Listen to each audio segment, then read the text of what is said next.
Hello friends, welcome to Nisha சமையல். இன்றைக்கி நம்ம சௌச்சோ வச்சு ரொம்ப டேஸ்டியாக இட்லி தோசைக்கு சட்னி ரெசிபி தாங்க பார்க்க போகிறோம். அடுப்பில் ஒரு கடாய் போட்டுட்டு அதில் எண்ணெய் சேர்த்துக்கங்க. அது கூட கட்டி பெருங்காயம், காரத்துக்கு 2 வரமிளகாய் எடுத்துக்கங்க. அது கூடவே 1 ஸ்பூன் கடலைப்பருப்பு, 1 ஸ்பூன் உளுத்தம்பருப்பு சேர்த்துட்டு இதை நல்லா செவக்க வறுத்து எடுத்துக்கங்க. வறுத்துட்டு இதை ஒரு பிளேட்டுக்கு மாற்றிக்கங்க. சௌச்சோவை இது மாதிரி பொடிசாக கட் பண்ணி எடுத்துக்கங்க. நம்ம வறுத்த அதே கடாயில் சௌச்சோவை சேர்த்துக்கங்க. சௌச்சோவை சேர்த்துட்டு அது கூட ஒரு 7-8 சின்ன வெங்காயம் அது கூட சேர்த்துக்கங்க. அது கூடவே ஒரு தக்காளியை கட் பண்ணிவிட்டு இது கூட சேர்த்துக்கங்க. இதை நல்லா வதக்கிக்கங்க. அடுப்பை சிம்மில் வச்சுட்டு இதை ஒரு 5 நிமிஷம் நல்லா வதக்கி எடுத்துக்கங்க. நம்ம வதக்கிறதுல இந்த சௌச்சோ நல்லா வெந்துடும். நல்லா வதக்கிட்டு எடுத்துக்கங்க.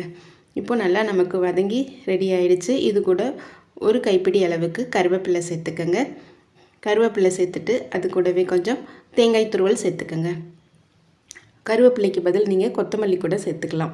ஒரு கைப்பிடி அளவுக்கு நான் கருவேப்பிலை சேர்த்துருக்கேன். அது கூட கொஞ்சம் தேங்காய் துருவல் சேர்த்துட்டு இப்போ அடுப்பை நம்ம ஆஃப் பண்ணிடலாம். இதை நல்லா ஆற வச்சுடுங்க.